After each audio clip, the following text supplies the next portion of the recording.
Warning: this podcast may contain spoilers as well as coarse language.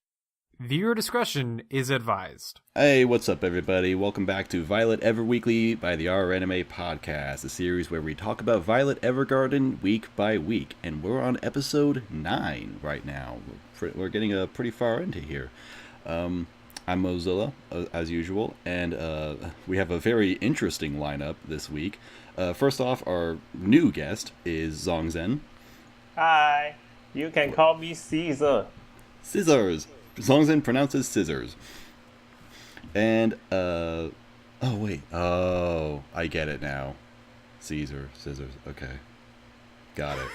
Thanks. No, Caesar. Two returning guests, actually. We don't have a permanent member because reasons, and we don't have a second guest because reasons. Instead, we have a third guest and a second guest, or whatever. Riorp is back. Hello. As well as Pandavenger. Hi again. Hey, thanks for joining us. Alright, we got... first off, I gotta mention... you can still sign up to be on the podcast. We're still looking for people. Sign up link is below, as well as link to the Discord, which is publicly available. It's a great place. And follow us on Twitter at TokyoPodFathers. Alright, enough of that. There's a lot to talk about for me this week. Episode 9 of Violet Evergarden. To recap a little bit, Episode 7, general consensus is that Episode 7 was the best episode of the show.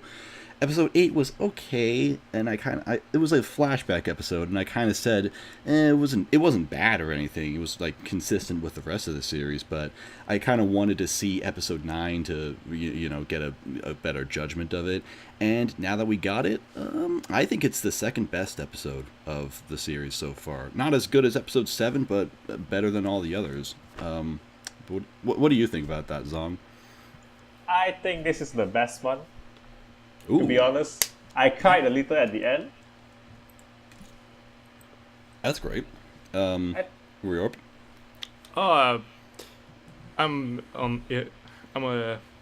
Wow, I can't speak. I think it's the second best episode after 7 as well, because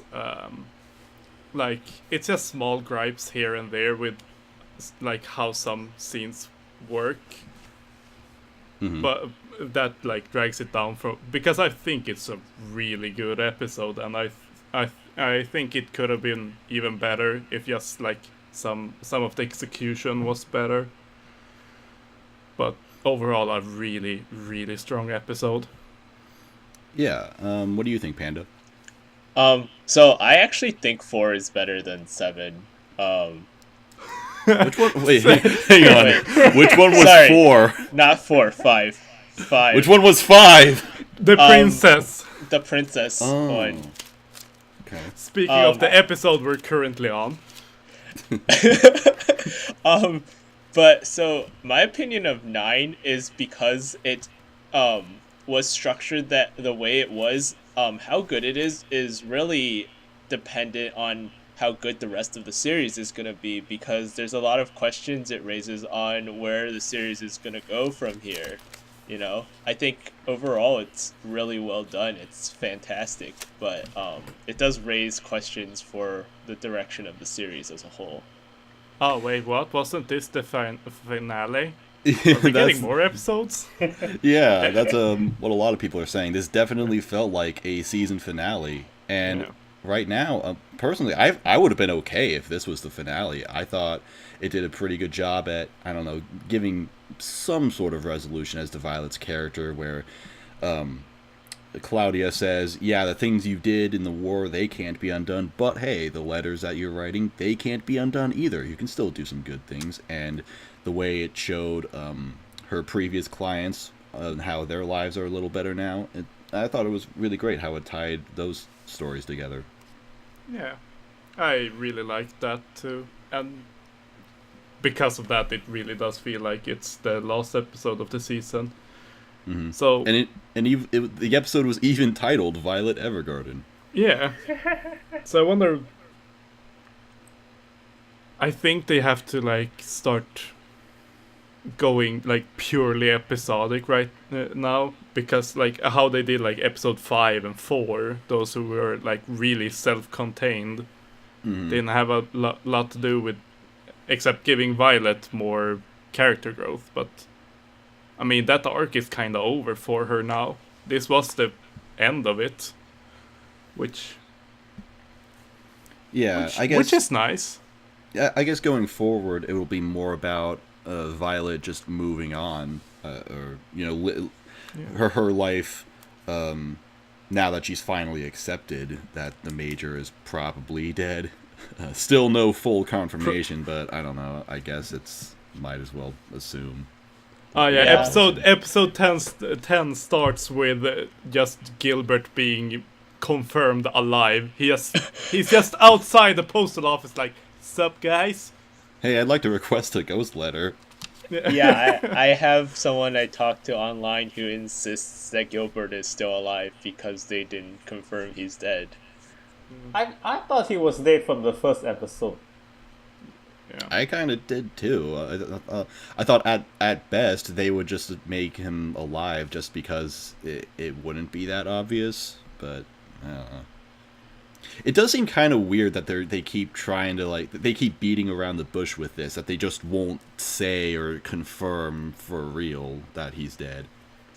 My personal opinion on why they did that is this episode we got some excellent shots of Violet's hands, including when she was digging around that rubble and like revisiting the site of his death essentially, and without them being kind of ambiguous about that, and also ambiguous to us as the viewers, so that we're kind of hopeful as well as she's digging. I don't think they would have been able to set that up.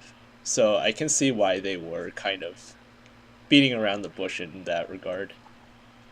Speaking of hands, this episode did have a lot of focus on her hands. I felt there were several different shots. I don't know. Maybe I just didn't notice it as much in the previous episodes, but this one had a lot of scenes where her hand wasn't focused, and maybe it's because she tried to strangle herself.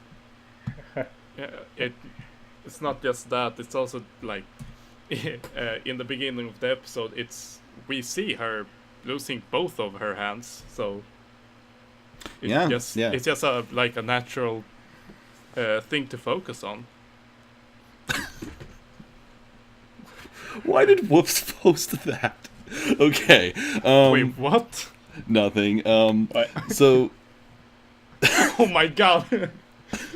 Okay, so yeah, the episode started off with her losing her arms essentially, and I don't have much to say about that other than the noise that her arm made when it fell off was fucking gross, and I loved it.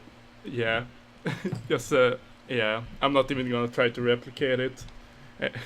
It's the first episode at the end had the same, like when we see her like arm falling on the stairs. It was also like really gross, and the cracking of the bone. Ugh. Oh Jesus. Yeah, the sound effects in this episode in general were pretty good. I do think Annie should make a few more action shows, pure action shows. They can. Yeah, they can do it. Yeah. From the 1 or 2 action scenes I see, I think it blows the competition out of the water. They tend to fully animate everything. So when you see, let's say on the first episode where she's going to war, and it feels really like World War II, because you feel her running, and when she gets hit, you feel the weight of the impact of the scene. So it doesn't really. It feels like she lost her hand. You can feel her hand losing. It's like, bah! The problem with the Kyoto Animation and making action scenes is that not all of their like directors and storyboarders are good at it. Takemoto is not really good at doing action, and he's like one of their biggest directors, so he works on every project as well. So it's kind of like, yeah, they have their like really good scenes here and there. But if you check out Kyokai no Kanata, I think the second episode has like an action scene which just looks awful, which was storyboarded by Takemoto. Yeah, So, I know, yeah. but it's not something like deep down I really wish I want to see a really good, really nicely animated action scene. I hadn't seen one in Oh, yeah. ages already. Yeah, definitely.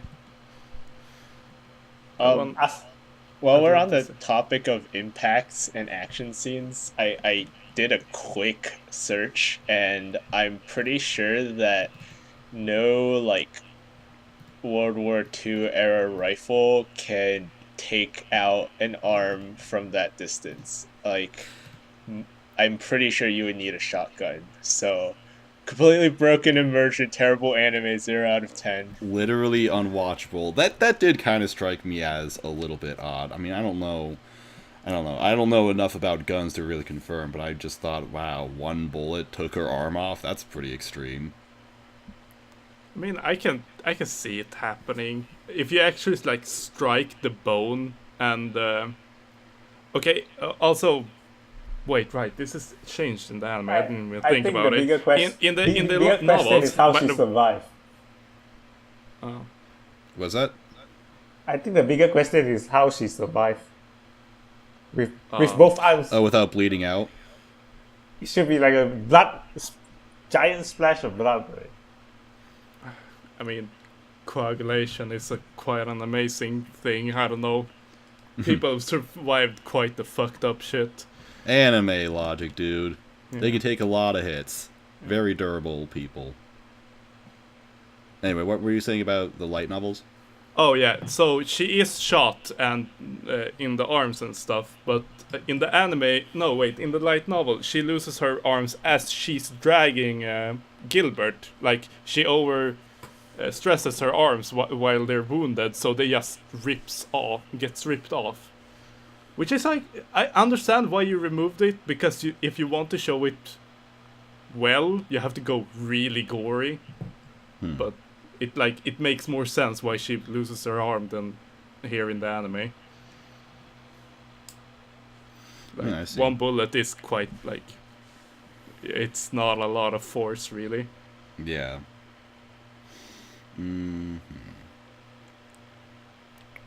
Should we touch on the topic of suicide? Yeah, go ahead. That was really that went really dark really fast. I didn't expect that at all. Neither did I, really. It was, yeah, it was pretty big. Yeah. I looked that up too, and I don't. The only catch here is she has mechanical arms, so it's possible she could do it, but generally you can't strangle yourself to death either. Nah, you can't, but like I'm being Captain Killjoy over here today. I mean, that's definitely a good point. I don't think, I mean, at least an ordinary person, yeah, you definitely can't. The robotic arms, I also brought this up, and I thought, like, I don't know, maybe she could, like maybe her robotic arms could at least put enough force on her neck that she could really do some damage, but I don't know. It's like it's unclear because we don't know exactly how the arms work. It's just, I don't know. they're there. Yeah, they're arms, but they're metal. Yeah. In all seriousness, though, yeah, that I agree with you guys. That was just a pretty big shock. Mm-hmm. But like, she lost her reason to live, so it's kind of understandable. I just didn't see her being suicidal at all. That was not the Violet I had in my head. It wasn't I think It was so. shocking, but it wasn't surprising. That's what I wanted to say. I do. For me personally, I think this isn't the first time Kyoani handled a suicide scene. I think they did it really well. For suicide, usually they always tend to come out unexpectedly, but you need to make sure that the weight of the scene really hangs in the audience. And I think that scene lasted a whole minute. That was pretty gruesome. And then 5 minutes later, it looks like a season finale already. Yeah. Yeah, just the whole show just ends with her dying. Fantastic. Ugh, that would be really dark. That's why we have the flashback over there. I'd pay good money for like an alternative version whether that just happens, like as a fuck you, we can actually do this. Yep, see you later, Yes, everybody. Exactly. I need more stories that end on a really depressing note. Grave of the Fireflies does it. I like it. See, the problem with those stories is like they're so good, but I don't want to watch them ever again. Yeah. But that one time will scar you forever. They just won't do it because they're just so afraid of just pissing off the entire audience. Yeah. I do think we want to watch TV to enjoy ourselves. A little bit. I just fucking love watching women get their arms blown off. That's my fetish. Yeah, exactly. I don't think this is the episode to say, oh yeah, I'm just gonna enjoy myself. I mean, Yep. I browse new illustrations on Pixiv often enough to know that that's not even too uncommon. Hey, there are lots of people who are into Guro. Speaking of kind of messed up, but not really that messed up, I'll give a shout out to my man Dust Tales. Goddamn, do I love crying anime girls. And Violet was sad this whole episode. I'm like, this looks so good. I just wanna hug her. She's so cute. There's so few people who understand that. It's like me and Tails and maybe some other guys. It's so nice. I don't want to make this sound like too like weird or wrong or anything, but I did find Violet kind of cute in this episode. Maybe, and it's not even like what I said in the first episode where I kind of complained about the flashback looking too pretty, where Violet's always drawn to be so perfect. No, I thought this episode was actually fine. I think most of all it was just her voice. Oh yeah, her voice has completely changed from like the last 3 episodes, and It sounded almost childish to me. Yeah. Like it was a child crying. The way she was drawn, like when she was picking up Gilbert and stuff, the way her height was compared to his, she looked really young and almost childlike there. Even though she was in a war zone, there was like a visceral gap in the way it was portrayed and what was like happening, and it was really cool, I thought. Maybe that was intentional because I don't know. She doesn't know what love is, and I don't know, has understandings of things in the way that a child would. I think Maybe. I think she looks very cute because it's the first time we actually seen her with this much emotions in it. She's the most human out of all the episodes. Yeah, she definitely had. Yeah, this was a lot of raw emotions from her, much more than the other episodes. You Check out. literally see her. You see her kudere starting to burn up. Sindri tells me to check out Violet's brows when she gets emotional. Okay, let me see this. Brows. Her eyebrows. Yeah, of all things. I don't know. Maybe he's got a point. I'll just put some screenshots on screen or whatever. Also, I'll when she gets like the order, what do you actually call it? Like she has to sort out the mail again, and she's just like so fucking dull and like, oh my god, just get over with this grind. Like she's sad and everything. And I've recently gone back to work, and I'm like, I feel ya, Violet. It sucks working. Jesus Christ. I think Obviously the male, coming from different sort of situations, but I just found that scene to be like hella relatable.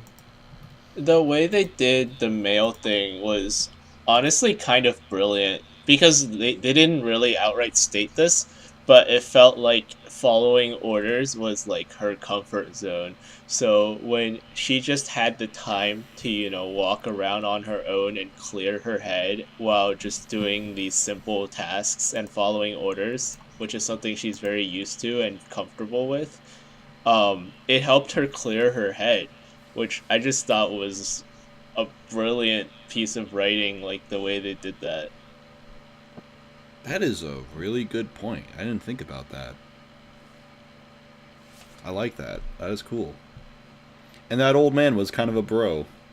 Old mans are always bros. I love them. He was just like a cool old grandpa or something. I like him. So wise. Beyond his years. And those are many years. Exactly. And also I just love the way that whole scene looked. Just the city at night, and when the man brings up the letter to Violet and it's candlelit, it looked really, really great. Oh yeah. I wanted to say a couple things about the animation. It looked great as usual. Lots of blood, of course. There was one scene I noticed. One thing, when it started raining, when Violet and Claudia were out there in the wreckage, it started raining, and the individual raindrops soaked into their clothes, and it was like crazy that they fucking put in that detail. Oh my! I didn't even notice that.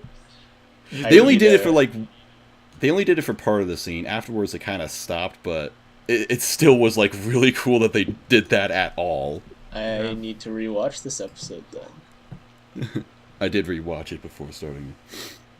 I didn't have the time because I got pinged like 15 minutes before. I'm sorry. Yeah, same. I was Or like, well, you didn't even ping me. Ping the yeah, but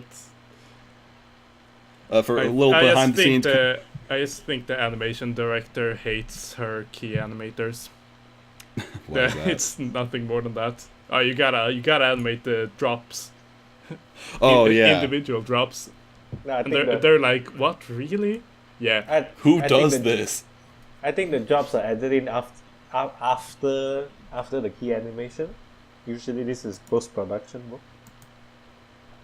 Yeah, but not if they are affecting like the clothes and stuff, because that is already hand drawn. So the animation of the drops on the clothes has to be animated by hand as well. Yeah. I do remember. Go on. Kyoani finds a way. I'm an animation student myself. The thought of doing that is hell. Exactly. I remember. It was like episode 3 or 4 where it also rained. Someone mentioned that they hand animated all of the individual raindrops. Wait, what? Exactly. No. Yeah, apparently They could. the typewriter was supposed to be hand animated as well, and they gave up on that because it was just too too hard. to do that every episode. Yeah, they hand animated in the first trailer, the first one we got almost 2 years ago now, and it took a month, that first cut. The key animator did it for a month. Like, you can't do that with a show. Like, I remember, I thought I heard somewhere that they just like they had to like just staple a bunch of fucking papers or frames together because it was so gigantic of a thing. 2 meters, I think. So 7 feet, about 6 feet. Jesus Christ. Another thing is that it was a couple of seconds, but like around the 8-minute mark where they're driving past and then Violet sees herself outside of the car, and the way it went by, it looked really cool. Oh yeah. I don't know. I just like that car scene in its entire. Yeah. Also, how it alludes to war potentially breaking out again. That was also like, so we have that coming up. Yeah, there's probably that gonna has be to be addressed. You can't just be like, oh, by the way, peace is maybe not happening anymore, and just ignore it for the rest of the show. So that's something to look forward to. I think what happened is Violet Evergarden is going to solve World War II by writing a few letters. Ah. Dear other country, please stop. Thanks. Dude. Violet just found world peace. Yeah. Yeah, in a classic Violet style. I mean, This who is wouldn't another- listen to someone as cute as her? Exactly. Moe, the all- eternal peacekeeper. Okay, yeah. Now that you bring that up, does anyone like think in their heads when Claudia is telling Violet you're burning up like Moe Teru? Like it just sounds like he's telling her, "Wow, you're really Moe." That's an interesting way of putting it. No, I actually like know the Japanese of it, so I don't hear it as that, but I can. Yeah, you're totally Moe, Violet. Come by my place in 10 minutes. Oh my. Does everyone here know my. Japanese?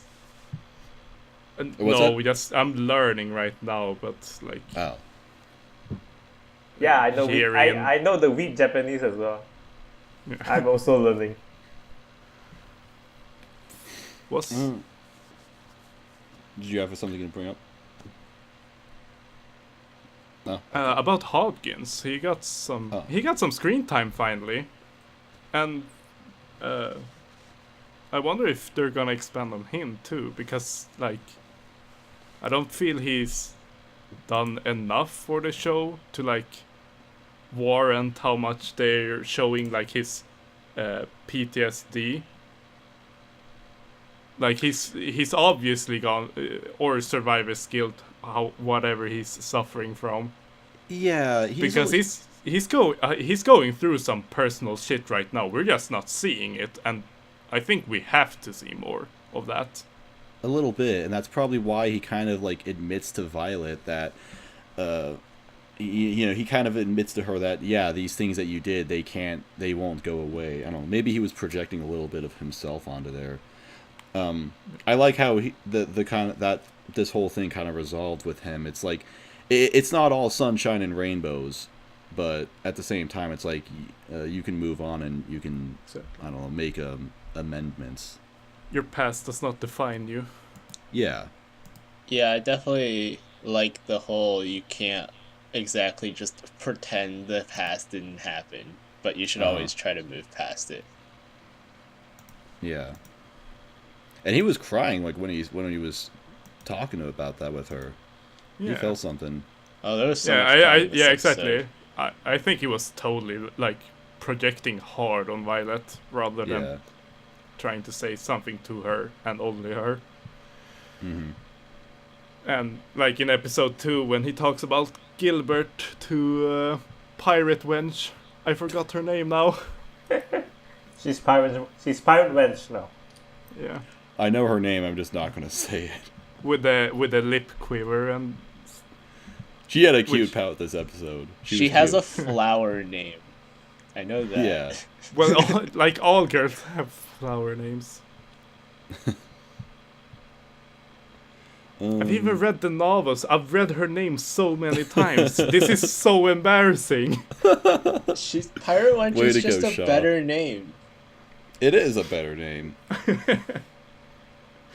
Speaking of Shaw, I just there was one note that I wrote down where it said what the fucking delivery guy, I forgot his name, but Shaw mentioned that he wore like really stupid boots in the first episode, and I just thought it was so funny that he sprained his ankle and it was like, yeah, it's those damn boots he was wearing. I'm like, wow. Psych. We've Benedict. come full circle. His name I remember at least. Yeah, Wait, those what? boots are fucking... Oh, Benedict, that was his name. I know things. Too Other high than that, heels. Other than that, I don't really have anything else to add. If if you guys have anything else to say. I think. Nah. Of the few things I wrote, I've gone through everything. Where do you guys, real quick, where do you guys think the story is going to go from here? Because we all agree, like, this episode kind of felt like a finale. Mm-hmm. I do think they're gonna touch on Hodgins and the anti-peace thingy. Like, those two are the most obvious things to expand on now. I don't know where they want to go with it. Even as a source reader, I actually have no idea where they're going. But it feels like it should be those things. I think they should go hard on the World War II aspect of it. Just go ham on the World War II. Like, it's about to go to war, and then we need to prevent the war or something like that. I think something about, the war will come back up. I'm just kind of wondering what will happen with Violet. All I really know is that I'm sure it'll be about her moving on from the Major's death, supposedly. Yeah. I wonder if they're going to touch on the Major's brother more, because he seemed kind of important, but then again, he could also have just been introduced just to, like, induce kind of PTSD in Violet. Yeah, Not just to quite be sure. just to be an edgy asshole. Definitely interested in where the show's going to go from now, though, because it's definitely picked up speed. Uh-huh. I think what is likely to happen is Violet is going to be in a situation where she needs to kill or use violence, and then she'll face a choice of whether to use violence or use something else as the conflict. Actually, that's an interesting point because someone mentioned this, and I kind of confirmed it when I rewatched. The guy who who threw the grenade at her that blew her second arm off, that guy had a kind of noticeable character design. He had this huge scar on his face, and I just feel like the fact that they did a little more to make him not a completely generic character design makes me think that maybe he'll show up again. Because he does survive, supposedly. Maybe he's like a part of that anti-peace group. Yeah, So Violet's gonna get sent there to like write some letters for the soldiers who want to write letters back home, and battle turns out to happen like where she is writing that letter right there, and then we get a new confrontation. I think it's just Kyoani designing every background character we see. So. Yeah, it's tough to say. I mean, they put it, Kyoto Animation puts in that effort anyway. So I don't know. Maybe I'm thinking too much about it, but I feel like it's still on the table. Yeah, we'll see how wrong we are in a few days. Exactly, in like 2 days. And just one last thing. The music, as usual, was great, and the insert song at the very end, fantastic. I still can't really get behind how the music is used. Like, the music that's played during her tantrum and suicide attempt it feels jarring to what's happening. Maybe, I guess. The ending was great, though. Yeah, the ending was great, but I spoke about it the last time I was on this podcast. Uh-huh. It feels too fantasy, like an Elder Scrolls game. Yeah, quite often. But the insert song at the end was amazing. I loved it. I also... Sorry, go ahead. Yeah. Okay, one thing I think is these days they tend to put songs in more subtly than they do Kyoani. It's quite noticeable if you compare this show with Clannad, where the soundtrack is in your face all the time. But while in the more recent Kyoani series, they tend to put soundtrack as something that goes along with the show better. And one other thing is this whole series has I don't see much OPs and endings at all. I think out of the 9 episodes, it's only like 3 or 4 times. Maybe they got the message of this OP isn't that good. Let's just make more show.